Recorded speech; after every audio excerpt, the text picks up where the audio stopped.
Hi guys, ఈ వీడియోలో home made కి ఈజీగా ఎలా ప్రిపేర్ చేసుకోవచ్చో చూద్దాం.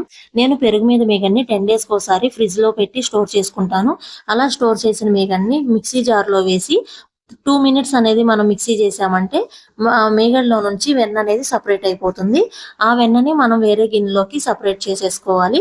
సపరేట్ చేసుకున్న వెన్నని నార్మల్ టెంపరేచర్ వాటర్ తో ఒకసారి వాష్ చేసామంటే ఆ వెన్నలో ఉన్న మజ్జిగంతా సపరేట్ అయిపోతుంది. ఇలా వాష్ చేయడం వల్ల ఏంటంటే వెన్నలో ఉన్న మజ్జిగంతా బయటకు వచ్చేసి మనకి నెయ్యి అనేది ఎక్కువ రోజులు నిలవ ఉంటుంది. అలాగే నెయ్యి బ్యాడ్ స్మెల్ రాకుండా ఉంటుంది. ఇలా వాష్ చేసిన వెన్నని వేరే బౌల్లోకి తీసుకుని స్టవ్ మీద పెట్టి సిమ్లో మాత్రమే నెయ్యి కాచుకోవాలి. ఇలా సిమ్లో మాత్రమే నెయ్యి కాచుకోవడం వల్ల ఏంటంటే నెయ్యి స్మెల్ చాలా బాగుంటుంది.